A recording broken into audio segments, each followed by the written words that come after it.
Hoje vamos falar um pouco sobre curiosidades. 4 pés e 8 polegadas e meia é a distância entre os dois trilhos de uma ferrovia. Ou seja, é mais conhecido como bitola das ferrovias. Nos Estados Unidos, essa bitola é de 4 pés e 8,5 polegadas.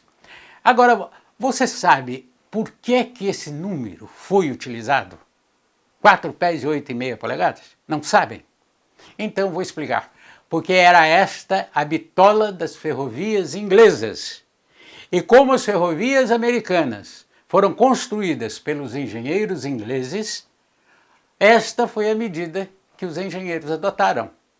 Tá, tudo bem, mas por que os ingleses usavam essa medida? É simples.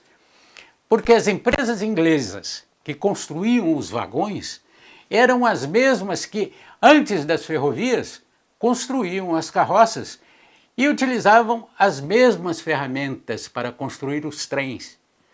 Então, para não fazer ferramenta nova, usaram a mesma medida e a mesma ferramenta. Mas aí surge uma outra pergunta. Por que utilizar essas medidas de 4 pés e 8,5 polegadas para as carroças? Simples, porque a distância entre as rodas das carroças tinha que ser esta para que elas pudessem trafegar pelas antigas estradas da Europa.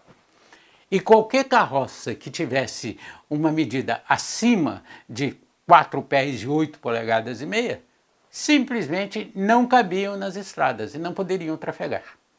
Agora você deve estar se perguntando, e por que as antigas estradas da Europa tinham essas medidas?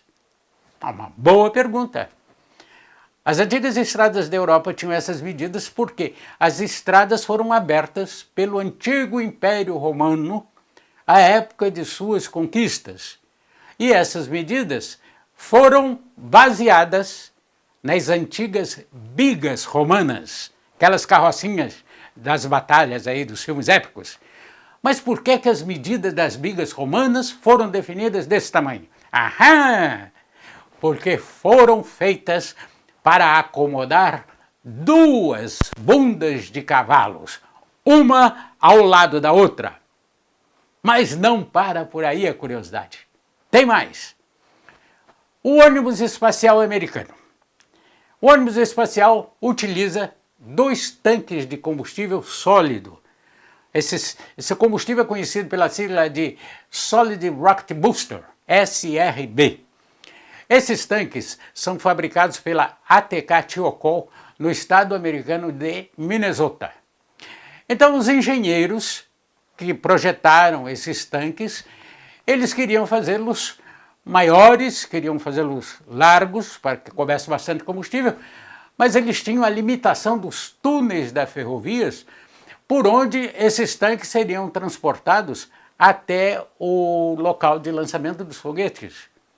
E esses tanques tinham que passar por túneis, e os túneis tinham suas medidas baseadas na bitola da ferrovia, que eram 4 pés e 8,5 polegadas. Conclusão? O exemplo mais avançado da engenharia mundial em design e tecnologia acabou sendo afetado pelo tamanho da bunda dos cavalos da Roma antiga. Ou seja, desde o início da humanidade, o tamanho da bunda foi determinante. Pelo menos na vida dos engenheiros ferroviários.